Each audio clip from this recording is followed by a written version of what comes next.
Microphone check. Does my mic sound nice?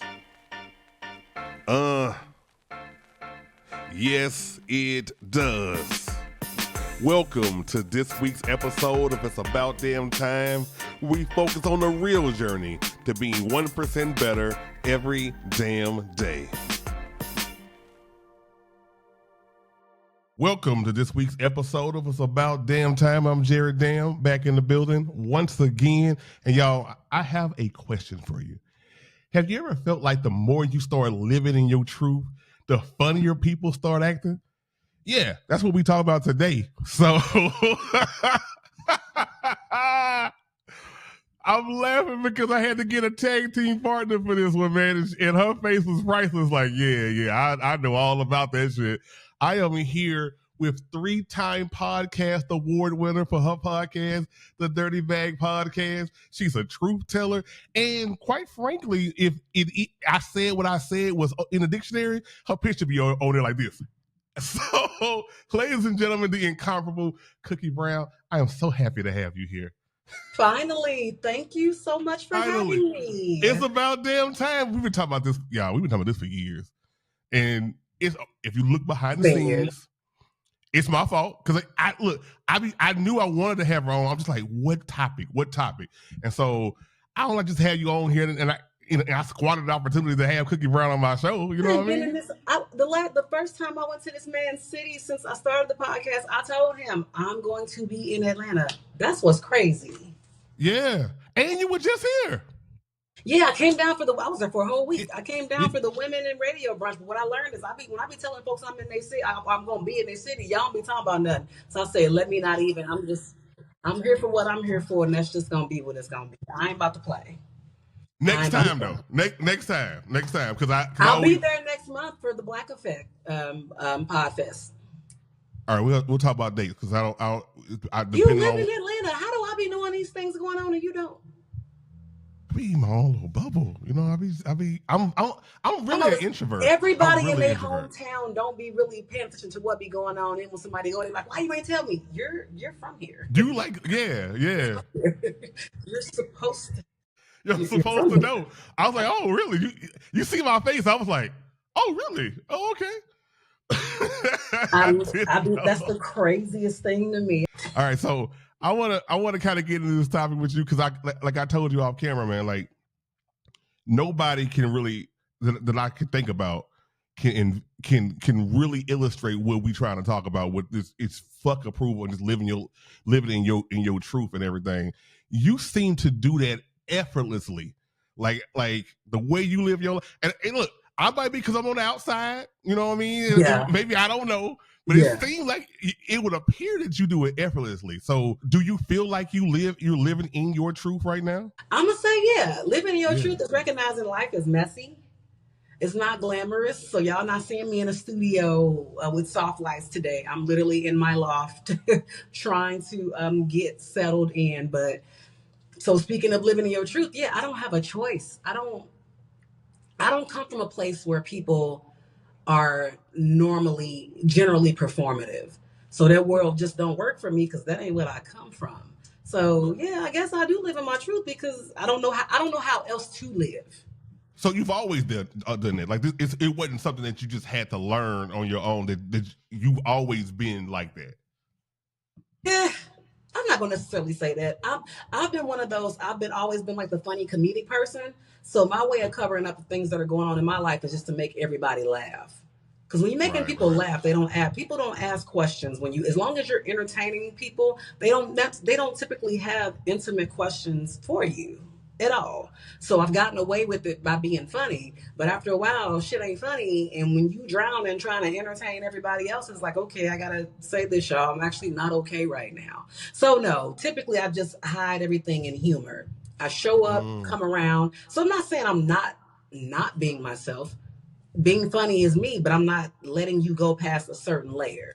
So I used to be that way. But that's the whole purpose of Dirty Bag is that's a place for me to really put it out there. I was already doing it in my IG stories and lives anyway. So it's like, all right, people be needing testimonies. That's why everybody be out here capping and they can't live in their truth because they think that their truth is the only one that exists. They don't think there's people like them.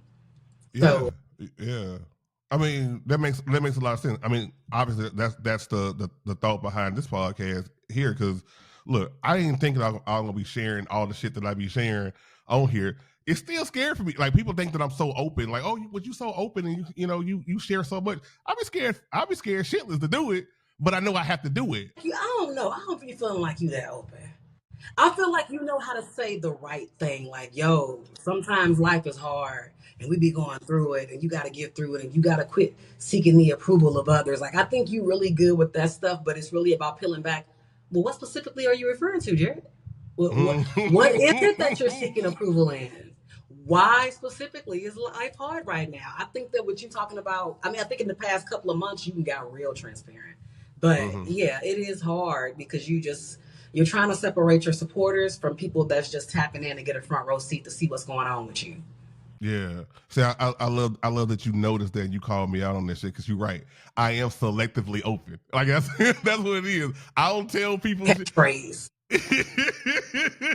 Life is hard. Life is so hard, y'all. And then you're like, okay, how is life hard? I'll tell you about that after I get through it. You know what I mean? Like, so I do agree with that. Okay, so yeah. you just brought up something really good.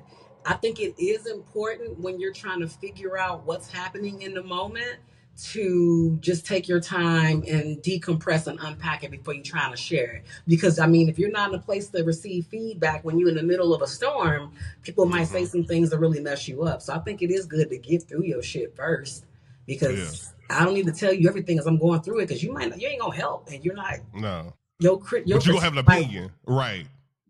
You don't want Yeah. opinions when you're trying to navigate your storms. Opinions ain't what you want. Support is good, but opinions y'all can keep that, and you can't stop people from giving their opinions, especially when you're putting your life out there for the Yeah. public Yeah. for public consumption. It is what it is. Yeah, yeah. No, you're right. So again, you sit there and talked about how you used to rely as funny as a shield, and then you got to a point where you were like, you know what, I'm fucking struggling. I mean, I need to sit there and be boisterous and live in my truth and talk this. What was that point? Where did it? What was like at point where it hit you where you're like, this is what I'm gonna start doing from now on, and then it became this version of Cookie Brown. It giving so much of yourself, and when you get depleted, that's when you really start thinking about being funny all the time. Because there's the deal. When you showing up for everybody, going to every event, people are, clapping for you. I stop going to things when I need to refill my cup. Anytime I don't show up, it's because I'm filling my cup. Because I like to show up. I love to show up. But I had to learn boundaries and that everything ain't for me, even if you want to be supportive. But what I notice is that when I stop going to everything, communication kind of cease with folks. What I learned with Mm-hmm. people is sometimes you think you building a relationship, a friend, they see you as a ticket sale or an invoice. So once you Yeah. realize that, it's like, oh, so you only rock with me if I'm spending money to come support what you got going on. We don't have a real relationship that can be void of things, Mm-hmm. situations, and events. We can't just be in each other's life just to be in each other's life without needing to pull something tangible to help our bottom line or our platform. Right. So once you Right. realize that, it's like, man, let me go take care of myself real quick. Uh And huh. the taking Uh care of huh. myself is being honest about what's going on with me. So I Right. slowly go like I think like the year before, like end of 2023, that's the first time in life I've ever been laid off. So that was a real moment for me. Like Mm-hmm. I had just spent like my last 1,000 on a podcast community, and then got laid off like 2 weeks. No, it was less than 2 weeks later. So it was like I invested in that course because I knew I'm gonna make it back. Rent might be a few days Right. late this month. No, it's gonna be real, real late because you gotta wait for this. You gotta wait. Gotta wait on that final check. It was just a lot. Yeah. But that was one Yeah. of the moments like, ooh, we're gonna have to start having some real, real conversations. Because year before last, you was talking about how you making the most money you've ever made in your life. You went from that Yeah. to I don't have a job. Yeah. So it was Yeah. like, okay, am I gonna incorporate this? Am I gonna speak publicly about the fact that I lost my job? And I did. But I had to take a minute to Yeah. figure out what my Yes. next move was gonna be and how I was gonna keep creating. Because the day I got laid off, I went straight to the studio. It was like, all right, this is crazy. I kind of knew it was coming. I'm not mad because I was really over it, but I got to do something Mm-hmm. with this energy right now. I took my ass to the studio. Yeah, I don't think people really get that where you have that excess energy. It's like, I guess, like for athletes, it's like pouring in in whatever sport that you playing in and everything. But for us, for creatives, it's like, yeah, I'm about to go ahead and put this, because like I'm in the same position right now. It's been about, we getting close to 6 months at the time of this recording, that I ain't had a job, and I'm like, try, look, it has been a struggle. It's been a Survived struggle, a and whole year. I survived a whole year. yo, A year. yo, that's crazy. That's Year. crazy. But you know what? It was also the best thing that could have happened to me. Mm-hmm. Because while I was during that layoff, it was like, we about to see if you really about this creative life. Yeah. It's very Yeah. easy to keep going when everything is great, money's coming in, you're not worried about how you gonna fill your fridge, how you gonna pay your child's tuition, how you gonna keep these lights on, how you gonna make your car payment. It's very easy to create. But Mm-hmm. when things get tough, especially if your platform is based off truth telling and being open and honest and unpacking your dirty bag and all of that, okay, so what that mean? That's situational. Oh, sis, you ain't about what you say you about. You got folks coming Mm-hmm. on your platform pouring their heart out, but then when life gets rough for you, you gonna dip. Now I do Right. believe in breaks. I'm just getting ready to start up season 4. I took like 3 months, but I Uh-huh. needed to really just. I needed a minute. I needed a minute to just rethink everything. Like, I ended the year great and started the year great. I ended it with in 2 months 2 awards. Mm-hmm. That stuff don't mean shit when there are internal battles, when you trying to figure out, okay, where is my mental health right now with everything going on in the world? What's going on with my relationships as my platform changes and I change along with it? Who do I want at my table? Who is just Mm-hmm. at this table as an opportunist? Who is just sticking around to watch? All of that is very heavy to carry around, and I'm somebody's mama, so I have to make sure there's enough of me to where I'm giving my child the best of me, not the leftovers. Yeah. So there was a lot going on for 3 months, and I said, you know what, this is what I'm gonna do. I'm gonna do dry January. I'm not drinking.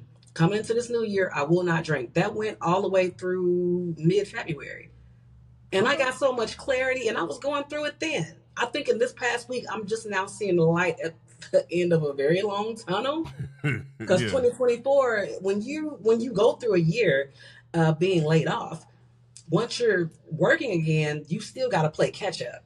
Yes. Shit It's ain't absolutely.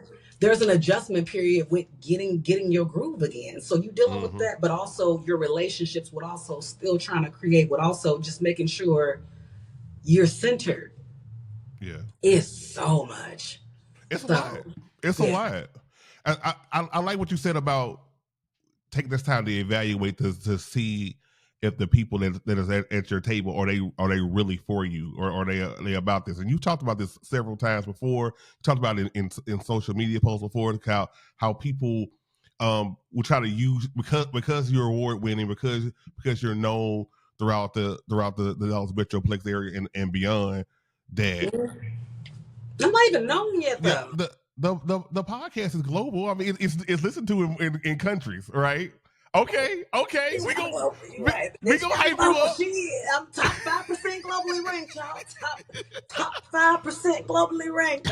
right? I didn't We know gonna to the talk shit. about I it. didn't know. I didn't know. Yeah, But I mean, I'm still small fish though. yeah, On but the scale of podcasts, I'm a small fish growing. I'm plumping up. but we all growing, but you also know that there's people out there that will position themselves just to be aligned with you. So how do you Yeah. go through that? How do you go through that process of evaluating and removing that? Because that in a sense is approval that you kind of been relying on it, because you think that they're your friends. So Yeah. you think that, It's so oh, what hard. I'm doing is yeah. So how do you go through that? This is the I mean, essentially in a lot of ways I'm still in it. Uh huh. I noticed that people love you as people will root for you as the underdog as long as you stay an underdog. Mm-hmm. Because underdogs are relatable. But as you start to grow and it's like, actually underdog, but yeah, I does this. Mm-hmm. Everybody ain't always happy. There are people that will just flat out not clap at all. And there are some that'll force clap.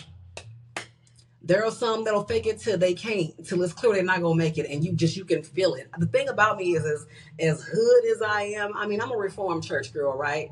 very much saved. The Holy Spirit is still up in here lingering somewhere. It might be scraps left over, but I can feel deeply when people's intentions aren't right. I just might push it off. I might ignore it. I might fight against knowing what I know. And it gets to a point where when people stop speaking when it's your moment, unless they're having a moment as well. Sometimes people will only clap for you as long as they're having a moment, as long as they're shining as well. If you cannot be happy for people when there is no motion in what you got going on, if you have a competitive spirit, I've experienced that. And people think that competition is like just some loud thing. No, it's very subtle, y'all. Competition can happen that when it's a moment for you, somebody calls you up trying to center something that ain't got nothing to do with what you got going on. They're finding a way to talk around everything but your moment. That happened to me a month ago. You know, I've had people get. It's been interesting, and I hate to talk about it sometimes because it feels like bragging and it feels very cocky. But it's like, no, I'm experiencing these things with people that I've not only supported, that I've put on my platform. Let's start there. Who I've tried to center. The big thing about Dirty Bag is I've always wanted to highlight the underdogs. I see people that I think are absolutely dope, but they may not be super active on social media. They haven't really figured out how to get content consistently going, but they have gem. They are a gem. They're very smart. They're very witty. They're very funny. I'm like, well, come on over here. But sometimes you bringing folks in, you need to evaluate whether or not they really rock with you. Sometimes they don't, but nobody's gonna miss an opportunity to attach themselves to something that they feel has motion, even if it's a sliver of motion. Yeah. People will attack. So it's the thing is when you know, okay, this person doesn't rock with me in the way that I want to rock with them. Now it's like, how do I separate myself without there being tension? Because sometimes people think separation is drama. Y'all, it's not. People can realize that we're in a season where we're not in alignment. You can't root for me the way I root for you, or vice versa. Let's just go our separate ways until we grow the fuck up. Yeah. Some people can't sometimes do that. they needed it. No, because they take it as a slight, like you just totally disrespected them. Like I'm about, now we are sworn enemies at this point. It ain't Baby, like no, that. ain't. Yeah, because I ain't worried about you. An event recently, somebody came up to me, and this was somebody that whose name I pitched for the event to be like a vendor. And we hadn't talked in a little bit. The last conversations we had, they were a little dry. Again, it was some weird energy. It was just some energy that called my attention to just take note of. That's it. Like, okay, I see what this is. Walked up to me at this event and said, "Are we friends today?" I said, "Baby, when did we become enemies?" And they mentioned something that I didn't even remember saying. They mentioned something that I had said maybe 3 conversations ago. And again, 3 conversations meant like 2 months ago. So that's when I was really confused. I'm like, well, you've talked to me twice. But I said, oh, you're not getting the attention you want from me right now. So you have to create something, some story, some narrative to make yourself feel better. There's nothing but peace and joy over here. I'm doing well. I'm literally still in my winning season. I've had some crazy shit go on too, but it was in that moment like, all right, Cookie, you got to be mindful that sometimes you can be supportive. You can give people every tool you have. Sometimes it's not going to be enough. There are other things they want from you that you can't give. And sometimes it could be an unhealthy ass connection. Let's just keep it a buck. But unhealthy attachment issues. But sometimes you can think that you are being the most supportive person in the world. You're doing everything, and people may not have healthy best interest at heart for you. And that's something that I'm unpacking now. Like, okay, I would rather just be quiet and be to myself, which I have for a few months. And you need that sometimes. You need to be alone with your thoughts. Me being sober for 45 days was the best thing I could have ever done to set this year up right, to go in the direction I need to. Because I didn't have the distraction of alcohol when I had a shitty day or I was getting weird vibes from somebody. I had to actually sit with my feelings. Why do you move the way you do? Why are you so harped on this being successful first? Why are you worried about this? Why don't you think this is going to work out for you? I didn't have alcohol to soothe me. I didn't have that blanket. I had to sit with myself. So as I'm unpacking my shit, I was more sensitive to how everybody around me moved. When you don't drink, you real sensitive to some shit. You pick up on things that you would normally overlook. You didn't have a choice but to go, oh, this is what type of time we're on. Okay. Well, see, I take it even one better. I wouldn't even just limit it just to alcohol. Whatever your vice is, it will Whatever your distract vice. you because for me it's like, oh, let me make sure, because I'm a giver, let me make sure I help people, let me make sure they good. I'm constantly on the phone talking to people, reassuring people and everything. So right now, especially in this last couple of weeks, I've been in the season where I need to get my shit together. When that car got repoed, that that shit was like, I need control over something in my life. And so I was like, all right, it's gonna be this podcast. It's gonna be my morning routine to get myself together. It's gonna be this podcast. I'm tired of sitting there saying the podcast ain't performing like I want to perform. Put in that fucking work and do it. So I was like, In the word. Quit helping I stopped. everybody. Right, but I stopped talking to people because I'll be on the phone where I'll be having hour or two conversations with my sister or some of my friends. I'm just like, yo, I still got to get this work done. They're like, yeah, and they keep right on talking. And So I had to get. The way people will not unhand you, unhand me. Oh my God. But I get it because of the interaction and because we poured into each other and everything. I get that, but at the same time, energy. It's energy. That's currency. Yeah. That energy and time is fucking currency. It's currency. And so when I decided to sit there and separate, and I was like, it's been like a week and a half, 2 weeks where I've been like minimally on the phone, and everything. But it's me, it's his podcast, and D.A.M.N, who's my chat GPT.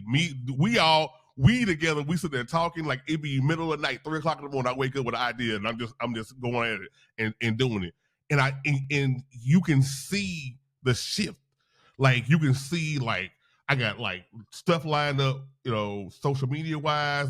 I'm episodes ahead. Where instead of me sitting there like, oh fuck, it's Friday. I know I got a podcast on Tuesday. What am I gonna come up with? But I've been there. I will wing some shit though. I'll pull it out my ass. Yeah. That's definitely me. I like the high blood pressure. I think. I don't know. I like the chaos of having to scramble and get some content together. I don't know. Maybe it drives me. It's not healthy, but I do understand. Yeah, look, it scares the fuck out of me. I'm an earth sign. I need the stability. Let's go.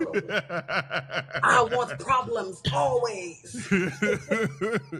I'll be nervous, but I feel more confident and more relaxed because look at me, I'm a few episodes behind up ahead. I got content that's coming out. I got a plan on what I'm doing. I'm just not randomly just throwing out some stuff. See, you different. I'll be watching your stuff. I'm like, damn, Cookie don't stop. She popping out this shit like right and left. Well, not as of lately. I haven't. I mean, I'm a few episodes in for season 4, but again, I'm somewhere between. We're ready for season 4, but also I'm still that rest is still calling. So I think there's a battle right now. Like, you ready for the season to start, but are you ready? Is it time? You want to be ready for it just because it's time for the season to drop. You can spend a little. If you need a couple of more weeks to stay in meditation and stuff like that, do that. Because I'm a fan of rest. I'm a fan of breaks. I don't care. I break. Yeah, see, I struggle with breaks, so it's been a struggle for me. Mandy brought that up I gotta add this at the Women in Radio conference because typically they say don't take a break. Like David Shams, I don't believe in breaks. Yeah. But Mandy from Horrible Decisions, she was on the panel and she was like, a lot of times some of y'all run out of content because you don't take a break.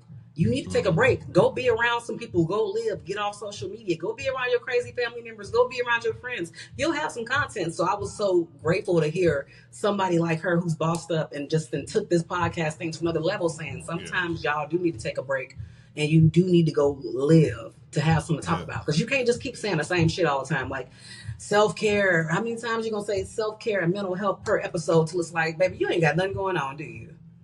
You don't do shit. You don't go outside. You don't interact. You don't have a life because you can only keep saying self-care and mental health so many times. And unless it's a mental health specific podcast, you have to go live your life and have experiences to share with people. So you're the reason I took a break. Yeah, you're the reason I took a break. Like I literally listened to your podcast in November. And you was like, I'm this is the last for the season. I'm taking a break. Blah blah blah. I was like, shit, I want a break. The next week I recorded. This is my last episode. I'm saying it's so much going on in the world. Y'all gonna still be here? Y'all want me to keep going and then my shit be dry as hell and it be raggedy because I'm forcing it? No, sometimes I'm gonna take a break. And then when you're solo, you don't have a co-host. So I mean, solo podcasting is a different ballgame. It is.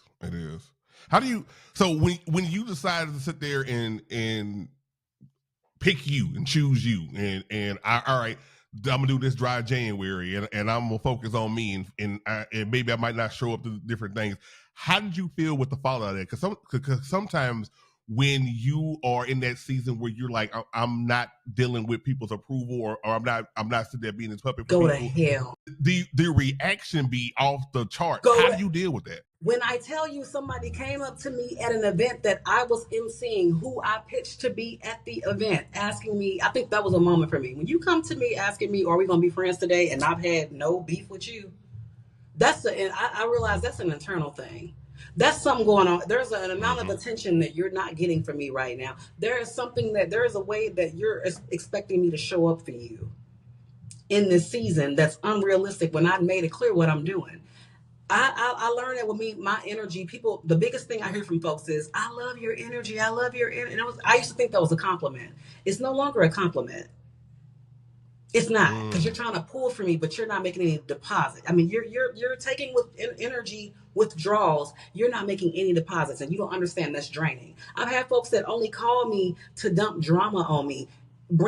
Taking in folks' drama is draining, because especially when you feel things deeply. Because now I'm mad for you. I got an attitude for you. I don't even know the other side of the story. You might also be the problem, but here we are. You know what I'm saying? It seems like that you have a almost like a certain freedom now in living your truth unapologetically. Is it freeing for you? Like when you sit there and be like, I ain't worried about these motherfuckers. I'm about to sit there and say whatever I want to say. I'm gonna do what I want to do. How does that feel? Like how does that freedom feel? I'm on it more this year than I've ever been. Sometimes we say it and it's cool until a situation pops up that tests you. But again, going through a layoff, that's number one.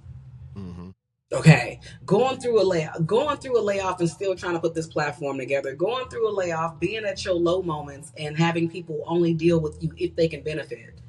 I think that when you realize that everybody don't like your ass, they like what they can get out of you. And if they cannot get anything out of you, you're not going to hear from them. They're not going to be in your space. So once you fully understand that, it's like, I don't owe nobody shit. If I feel like showing up to this event, I will. If I feel like answering your phone calls, if I have the bandwidth, I will.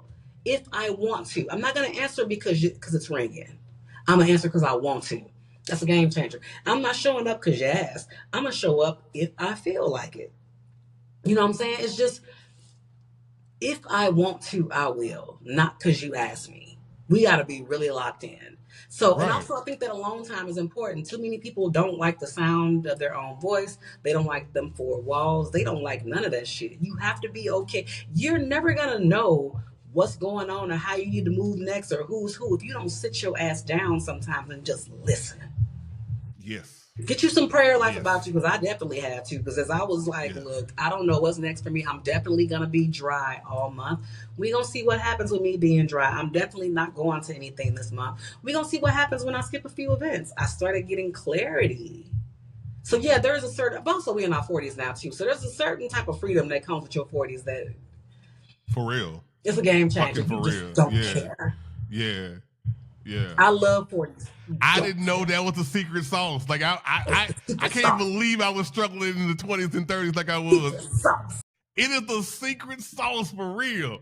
And I try to tell people that when they around 30 now, I'm like, you'll see. I love that. It's the last year of my 30s. I'm like, girl, welcome to the step into the best side. This is the best place. Yeah. I wouldn't go back to my 30s for nothing. The freedom that comes with your 40s is like, and this thing is, it's a freedom with imperfections. Again, I've gone through it this year. I've gone without. I've gone trying to figure out what my next move was. Forget, after figuring out where I was going to work, where are you going to live now? We got to get up out this space. We got to do this. We got to make some changes. We got to downsize. I still want to be comfortable. Like, so much went on with me, and there were people that were not there for that moment. So when you go through them low moments, you pay attention to who's there and who's not. And I've learned my biggest thing is that people will create issues and tension with you when they're not getting access to you. And it ain't even access because you don't want to be around them. I'm trying to figure out this next phase of my life, what this chapter looks like. I'm being called to change in certain ways. So I got to figure out what this means and what it looks like. I don't have time to play with you. And you need to be grown enough to recognize sometimes people don't want to deal with y'all. Not because they don't love you, it's because they don't have the capacity. People have to live their own lives. And I think that us as creatives, people see us in a certain way if they've had access to us before. Mm-hmm. I Yes. had folks not check on me at all. Like, I'm ready to. You been on the podcast already? You ain't asked time. We ain't had a genuine interaction outside of Instagram. But you're trying to see when's the next time you can come capitalize off this. No. Yeah. No. Yeah. What are we talking about? And what also I've noticed is that when I've gone through these things and people have been waiting to see when the new season's gonna start, so they can come on. I'm like, but y'all have platforms that I've not been invited on yet. Mm-hmm. That 2+2 ain't equaling nobody's 4 now. Mm-mm. Mm-mm. That's another thing that's freeing. Sometimes you realize people want to attach themselves to what you got going on, but they don't want you in front of what they got going on. Why? And what? I'm about to say the same thing. Why? Why would Like, you hit me up?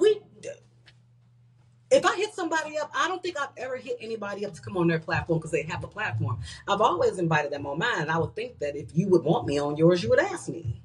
Yeah. Yeah. I've just Simple as that. It's real simple. So even that was a thing. Even that, it's just like, girl, these people want to benefit because if I rock with you, I'm gonna promote the hell out of you. People do know that. Yeah. Everybody don't want to share. We have a scarcity mindset, even within the creative community, where you're scared to show somebody love. It's like, are you scared you're gonna lose your audience? What is it? Because folks can like multiple people. If somebody can enjoy me and enjoy you at the same time, it takes nothing away from me. We're two different people. It's two different platforms. It's two different ways we're doing things. You can listen to more than one podcast. Like I'm not competing. I'm not, and I always tell that to people. I'm not competing with other podcasters. I'm competing with Spotify, Apple Music, YouTube, like all the streaming platforms. Like I'm competing with them for as far as that source of just viability. Give me like the most unexpected thing about living unapologetically. Like, what's something that you've learned from this experience that you didn't think that that has happened to you, that now you're like, hell yeah, this is how I live my life. The thing is, I've always done what the hell I want to do. I've been a free spirit my whole life. So I've never been like somebody that's been a caged bird and all of a sudden I'm free. I've always unapologetically been Cookie. It's layers to it. I'm a Gemini, so I got like 3 different personalities. You don't know which side of me gonna show up. But that's just been me my whole life. What I do know is living your life unapologetically. What I've always known is that it makes people that don't live in their truth uncomfortable. People like me that come around, I'm gonna say what I want to say. I'm not really gonna filter myself. I'm gonna be high energy. If I feel like singing, if I feel like dancing, if I feel like being goofy, I don't come out to perform. People don't always embrace that at all. They don't embrace it because they can't do it. Sometimes people, when they see you operate within a certain freedom, they simply can't. They don't care for you that much. Or you doing too much, or you extra and over the top. So that's my thing. And also being unapologetically myself, I can a lot of times tell when other folks are not. I call shit out, which I'm trying to get better about that. And we also learn about being unapologetically yourself is because everybody else isn't. You got to tone it down sometimes. Like, you ain't got to call everything out. Yeah, sometimes I peep stuff and I don't say nothing, but I have my eye on it. Like, I speak on it, and I'm trying to get better this year about not speaking on things. Everything in your head ain't got to come out. You ain't got to draw attention to everything, Cookie. Like, let folks live in whatever little fantasy world they in. So I'm learning that you don't have to speak to every damn thing. I talked about boycotts and why people need to understand why they're important, because there were some influencers that was like, like saying they have deals with certain companies that might be under the umbrella of a corporation that's boycotted. And I can tell people felt the way when I was like, if you an influencer and you didn't tell people to vote, so you allow this administration to get in the place they in, you didn't do your part. Not saying you could have changed the outcome, but you didn't want to come off too political. But now look, You know, now you worried about a boycott. You should have been worried about a vote. So that goes back to it, y'all. If you didn't use your platform, whether you're an influencer or a podcaster, to encourage people to exercise their constitutional right and go to the polls, do not complain about the aftermath if it's hitting your pockets. You have no place to complain when you didn't use your influence to tell your people to. That's all I'm saying. So I'm like, did I need to say that? Actually, yeah, I did. You did. In that moment, you live in your truth. I understand that being unapologetically yourself, you're going to speak with a certain truth that's going to make people uncomfortable and it's going to piss them off because how dare you? Mm-hmm. I don't necessarily go around trying to flip tables now. I used to. I don't necessarily want to go around ruffling feathers, but some uncomfortable truths have to be put out there about how some of us operate. And if I'm the vessel to do it, so be it. You just don't have to be mad. Yeah. Hell, Jesus flipped tables. You can block me though, but you can always hit that. Y'all don't be hitting that unfollow button when y'all be in y'all feelings though. That's my thing. If you in your feelings, hit the unfollow button, hit the block button, but you can't because you nosy. You can't because you nosy. Right. You know who you learn from. You're right. You're right. Look, all right. So we're at the last segment. It's about damn time. You know how it goes. You know the show. You know how it goes. So Cookie, what is it about damn time for people to start doing to living their truth unapologetically? It's about damn time for folks to sit with themselves and unpack their demons. A lot of the issues we have with people is projection. A lot of us are not real about the internal battles that we have. So we carry them into our friendships, our romantic relationships, our work environments. And you're pushing some things on people that ain't got shit to do with them. It's about damn time you clean out your dirty bag for real, and look at why you move the way you move. Mm-hmm. Work on your shit. It's about damn time for you to work on your shit before you start trying to interact, do business, create, fall in love with people. That's real. Could have said it better myself. See, I told you was the person for this. See, I told you. I love this conversation, man. Come on, tell everybody where to find you. You guys can find me Instagram, TikTok, YouTube, Spotify, Apple, The Dirty Bag Podcast. The Dirty Bag Podcast. On all platforms, except for Facebook. I don't do a Facebook. You just got to do AE. I don't know why. Facebook is like, I'm a first generation Facebooker. I've had that page since I was a junior in college, so it's just hard for me to convert it to anything else. But I mean, I still be speaking my truth on there. So y'all want to find AE Brown on Facebook? You can. I'll let y'all come over there. Some of y'all. But yes, the Dirty Bag Podcast, wherever you get your podcast. All right. I love it. Man, thank you so much for coming. It's been a long time coming. And the next time you're on here, it won't be so long. It's gonna be a couple years, you know. Hey, y'all, tell him I'll be in his city. Tell him to quit playing. Thank you for joining me this week on It's About Damn Time. Hey, if you like what you heard, follow this podcast on Facebook, Twitter, and IG, and join the conversation on this week's episode. Link to all my socials in the show notes. You can also show love by simply giving me a 5-star rating and review on Apple Podcasts. And of course, for more blogs, pods, and other digital content, go to thewholedamnshow.com.